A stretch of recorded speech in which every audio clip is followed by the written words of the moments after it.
ಎಲ್ಲ ರೈಲ್ವೆ ಅಧಿಕಾರಿಗಳಿಗೆ ವಿಶೇಷವಾಗಿ ನನ್ನ ನಮಸ್ಕಾರಗಳು. ಕರ್ನಾಟಕ ರಕ್ಷಣಾ ವೇದಿಕೆ, ಕರ್ನಾಟಕ ಕನ್ನಡ ಕನ್ನಡಿಗ, ಕನ್ನಡದ ನೆಲ ಜಲ, ಕನ್ನಡದ ಮಕ್ಕಳ ಬದುಕು ಭವಿಷ್ಯ ಉದ್ಯೋಗದ ವಿಚಾರದಲ್ಲಿ ಸುಮಾರು 27 ವರ್ಷದಿಂದ ನಿರಂತರವಾಗಿ ಹೋರಾಟ ಮಾಡಿಕೊಂಡು ಬರ್ತಾ ಇದೆ. ರಾಜ್ಯ ಸರ್ಕಾರದ ಉದ್ಯಮ ಇರಬಹುದು, ಕೇಂದ್ರ ಸರ್ಕಾರದ ಉದ್ಯಮ ಇರಬಹುದು, ಎಲ್ಲ ಉದ್ಯಮಗಳಲ್ಲಿ ಕರ್ನಾಟಕದ ಮಕ್ಕಳಿಗೆ, ಈ ನೆಲದ ಮಕ್ಕಳಿಗೆ ಉದ್ಯೋಗ ಕೊಡಬೇಕು ಅಂತ ಹೇಳಿ ನಾವು 27 ವರ್ಷಗಳಿಂದ ನಿರಂತರವಾಗಿ ಹೋರಾಟವನ್ನ ಮಾಡಿಕೊಂಡು ಬರ್ತಾ ಇದ್ದೀವಿ. ಭಾರತ ಅನ್ನೋದು ಭಾಷೆಯ ಆಧಾರದ ಮೇಲೆ ರಾಜ್ಯಗಳು ಆಗಿ, ಭಾಷೆ ರಾಜ್ಯಗಳೇ ಭಾರತದ ಒಂದು ಒಕ್ಕೂಟ. ಒಂದು ಹಿಂದಿ ಭಾರತ ಅಲ್ಲ, ಭಾರತ ಹಿಂದಿ ಭಾರತ ಅಲ್ಲ. ಭಾರತ ಅಖಂಡವಾಗಿ ಉಳಿಬೇಕು ಅನ್ನೋದಾದ್ರೆ ಎಲ್ಲ ಭಾಷೆಗಳನ್ನ ಸರಿಸಮಾನವಾಗಿ ತಗೊಂಡು ಹೋದಾಗ ಮಾತ್ರ ಭವಿಷ್ಯದ ಭಾರತ ಉಳಿಯುತ್ತೆ, ಅಖಂಡವಾದ ಭಾರತ ಉಳಿಯುತ್ತೆ, ಒಕ್ಕೂಟದ ಭಾರತ ಉಳಿಯುತ್ತೆ. 1956 ಇಡೀ ದೇಶದಲ್ಲಿ ಭಾಷೆಯ ಆಧಾರದ ಮೇಲೆ ಒಂದೊಂದು ಸ್ಟೇಟ್ ಆಯಿತು. ಆ ಆಧಾರದ ಮೇಲೆ ಒಕ್ಕೂಟದ ಭಾರತ ನಿರ್ಮಾಣ ಆದಂಥದ್ದು. ಈ ದೇಶದಲ್ಲಿ ಯಾವುದೂ ಅಧಿಕೃತವಾದಂತ ರಾಷ್ಟ್ರ ಭಾಷೆ ಅಂತಲೋ ಇಲ್ಲ ಕೇಂದ್ರ ಸರ್ಕಾರದ ಅಧಿಕೃತವಾದ ಭಾಷೆ ಅಂತ ಹೇಳಿ ಅಧಿಕೃತವಾಗಿ ಸಂವಿಧಾನಬದ್ಧವಾಗಿ ಯಾವ ಭಾಷೆಗೂ ಇಲ್ಲಿ ಆದ್ಯತೆ ಕೊಟ್ಟಿಲ್ಲ. ಭಾರತದ 22 ಭಾಷೆಗಳು ಈ ದೇಶದ ಸಂಪರ್ಕ ಭಾಷೆಗಳು ಅಂತ ಹೇಳಿ ತೀರ್ಮಾನವನ್ನ ಮಾಡಿದಂಥದ್ದು. ಇತ್ತೀಚೆಗೆ ಏನಾಗಿದೆ, ಭಾರತ ಸರ್ಕಾರದ ಭಾರಿ ದೊಡ್ಡ ಉದ್ಯಮ ಅದು ರೈಲ್ವೆ ಉದ್ಯಮ. ಭಾರತ ಸರ್ಕಾರದ ಉದ್ಯಮ, ದೊಡ್ಡ ಉದ್ಯಮ ಆಗಿರುವಂತಹ ರೈಲ್ವೆ ಇಲಾಖೆಯಲ್ಲಿ ಕೇವಲ ಉತ್ತರ ಭಾರತೀಯರನ್ನೇ ತಂದು ಇಲ್ಲಿ ಎಲ್ಲ ಉದ್ಯೋಗಗಳಿಗೆ ತುಂಬೋದಾದ್ರೆ ಈ ಭಾರತ, ಇಂದಿಯ ಭಾರತ ನಮಗೆ ಅಗತ್ಯ ಇದೆಯಾ ಅಂತ ಹೇಳಿ ನಮ್ಮನ್ನ ಕೆರಳಿಸುತ್ತೆ, ಕೆಣಕುತ್ತೆ, ಪ್ರಚೋದಿಸುತ್ತೆ. ಭಾರತ ಅನ್ನೋದು ಬಹುಭಾಷೆಗಳ, ಬಹು ಸಂಸ್ಕೃತಿಗಳ, ಬಹು ಆಚಾರ ವಿಚಾರಗಳ ಭಾರತವೇ ಹೊರತು ಒಂದು ಹಿಂದಿ ಭಾರತ ಅಲ್ಲ. ಹಾಗಾದ್ರೆ ಕೇವಲ ಉತ್ತರ ಭಾರತೀಯರೇ ಬಂದು ರೈಲ್ವೆ ಇಲಾಖೆಗಳಲ್ಲಿ, ಕೇಂದ್ರ ಸರ್ಕಾರದ ಇಲಾಖೆಗಳಲ್ಲಿ ಕೆಲಸ ಮಾಡೋದಾದ್ರೆ ದಕ್ಷಿಣ ಭಾರತವನ್ನ ಯಾವ ರೀತಿ ಪರಿಗಣಿಸ್ತಾ ಇದ್ದೀರಿ ಭಾರತದೊಳಗಡೆ ಅನ್ನೋದು ನನ್ನ ಒಂದು ಪ್ರಶ್ನೆ. ಹಾಗಾಗಿ 2008ರಲ್ಲಿ ಇದೇ ರೈಲ್ವೆ ಇಲಾಖೆಯಲ್ಲಿ 4701 ಪೋಸ್ಟಿಂಗ್ ಉದ್ಯೋಗ ವಿಚಾರದಲ್ಲಿ ಒಂದು ಬಾರಿ ದೊಡ್ಡ ಚಳವಳಿ, 2 ವರ್ಷಗಳ ಕಾಲ ನಾವು ಚಳವಳಿ ಮಾಡೋದು. ಇಲ್ಲಿಯ ಯಾವುದೇ ರೈಲ್ವೆಯ ಉದ್ಯೋಗ ಪರೀಕ್ಷೆಗಳನ್ನು ಮಾಡುವಾಗ ಸ್ಥಳೀಯ ಭಾಷೆಗೆ ಆದ್ಯತೆ ಕೊಡಬೇಕು, ರಾಜ್ಯ ಭಾಷೆಗೆ ಆದ್ಯತೆ ಕೊಡಬೇಕು ಅಂತ ಹೇಳಿ 2 ವರ್ಷಗಳ ಕಾಲ ನಾವು ನಿರಂತರ ಹೋರಾಟ ಮಾಡಿ, ಅವತ್ತು ಕೇಂದ್ರದಲ್ಲಿ ರೈಲ್ವೆ ಸಚಿವರಾಗಿದ್ದಂತ ಲಲ್ಲೂ ಪ್ರಸಾದ್ ಯಾದವ್ ಅವತ್ತು ಇಲ್ಲಿ 4701 ಡಿ ಗ್ರೂಪ್ ಉದ್ಯೋಗಕ್ಕೆ ವಿಶೇಷವಾಗಿ ಬಿಹಾರದಿಂದ 3000 ಜನರನ್ನ ಬೆಂಗಳೂರು ಕರ್ಕೊಂಡು ಬಂದರು. 3000 ಜನ ನಮ್ಮ ಹುಬ್ಬಳ್ಳಿ, ಮೈಸೂರು ಮತ್ತು ಬೆಂಗಳೂರು ವಲಯಗಳಲ್ಲಿ ಪರೀಕ್ಷೆ ಮಾಡುವಂಥದ್ದು. ಆಗ ನಾವು ಪರೀಕ್ಷೆ ಮಾಡಲಿಕ್ಕೆ ಬಿಡಲಿಲ್ಲ. ಕನಿಷ್ಠ ಡಿ ಗ್ರೂಪ್ ನಲ್ಲೂ ಕನ್ನಡಿಗರಿಗೆ ಉದ್ಯೋಗ ಸಿಗಲ್ಲ ಅನ್ನೋದಾದ್ರೆ ಮತ್ತೆ ನಾವು ಈ ಭಾರತದ ಪ್ರಜೆಗಳು ಅಂತ ಹೇಳ್ಕೋಬಹುದಾ ಅನ್ನೋ ಪ್ರಶ್ನೆಯನ್ನ ಅವತ್ತು ನಾವು ಮುಂದೆ ಇಟ್ಟಾಗ, ಆಗ ಆ ಪರೀಕ್ಷೆ 2 ವರ್ಷ ನಡೆಸಲಿಕ್ಕೆ ಕರ್ನಾಟಕ ರಕ್ಷಣಾ ವೇದಿಕೆ ನಾವು ಬಿಟ್ಟಿರಲಿಲ್ಲ.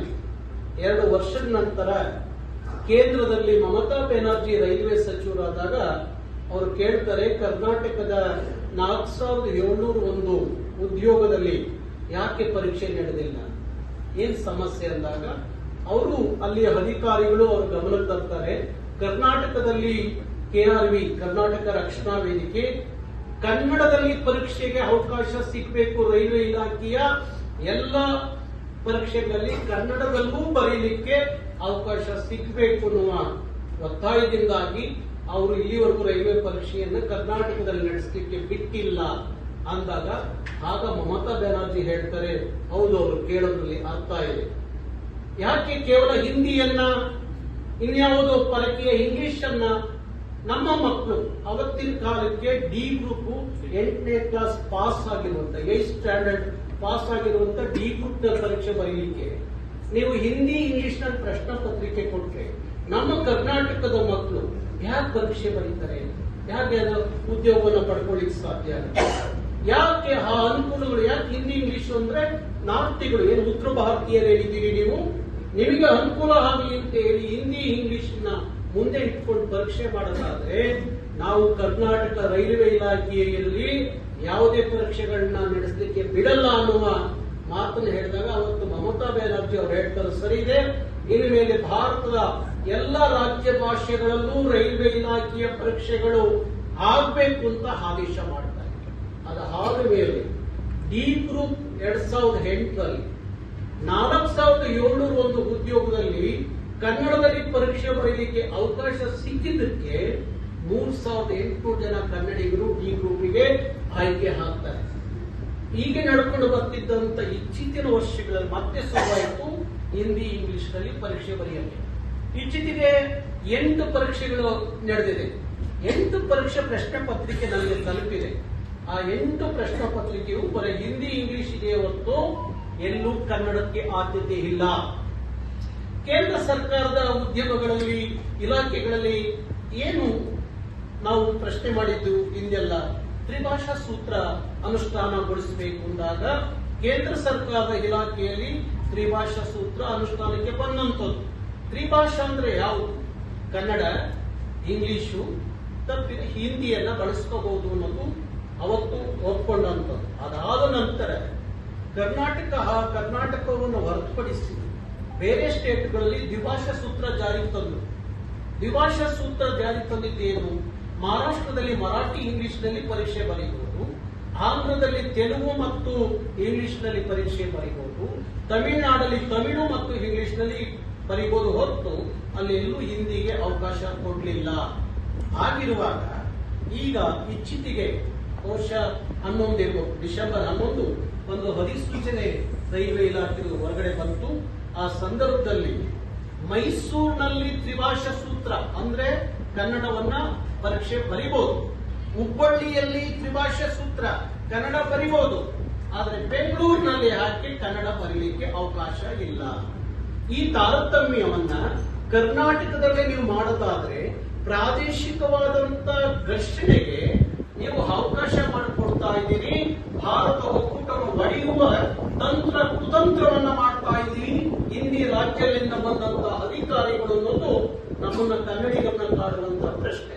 ಹಾಗಾಗಿ ನಿಮ್ಮ ಯಾವುದೇ ರೈಲ್ವೆ ಇಲಾಖೆಗಳು ಪರೀಕ್ಷೆ ಆಗ್ಬೇಕು ಅನ್ನೋದಾದ್ರೆ ಕನ್ನಡದಲ್ಲೂ ಪ್ರಶ್ನಾ ಪತ್ರಿಕೆ ಇದ್ದಾಗ ಮಾತ್ರ ನಿಮ್ಮ ರೈಲ್ವೆ ಇಲಾಖೆಯನ್ನ ಪರೀಕ್ಷೆ ಬರೀಲಿಕ್ಕೆ ಅವಕಾಶ ಕೊಡ್ತೀವಿ.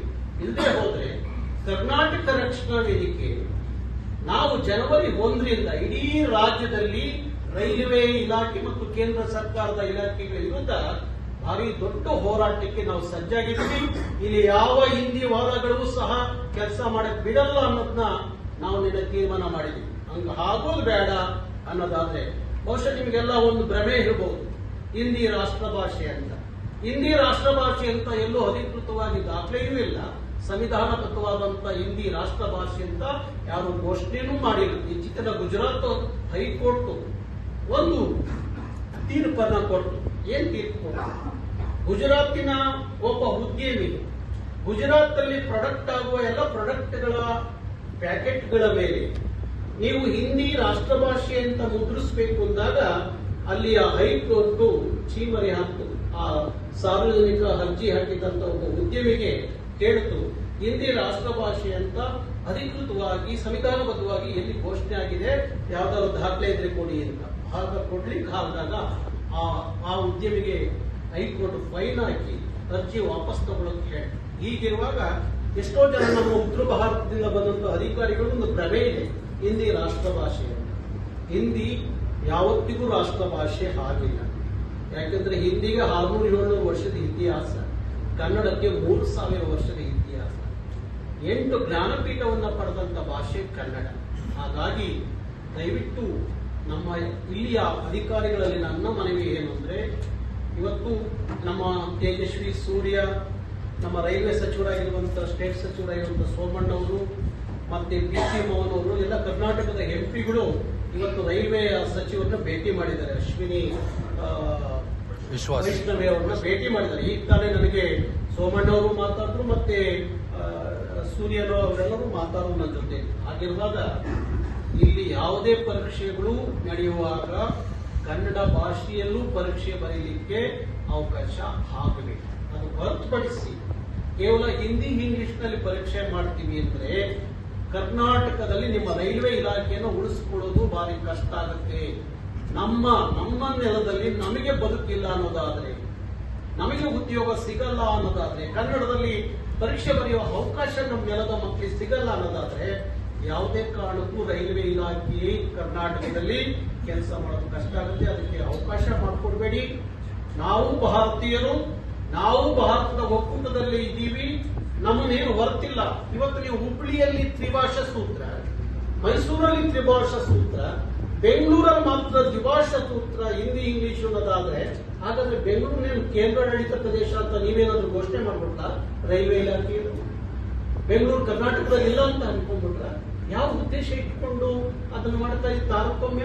ಹುಬ್ಳಿಗೊಂದು ನ್ಯಾಯ, ಮೈಸೂರಿಗೊಂದು ನ್ಯಾಯ, ಬೆಂಗಳೂರಿಗೊಂದು ನ್ಯಾಯ ಅನ್ನೋದಾದ್ರೆ ಬ್ರಿಟಿಷ್ನವ್ರು ಮಾಡಿದಂಗೆ ಒಡೆದ ಹಾಡುವ ನೀತಿ ಯಾಕೆ ರೈಲ್ವೆ ಅಧಿಕಾರಿಗಳಿಗೆ ಬರ್ತಾ ಇದೆ?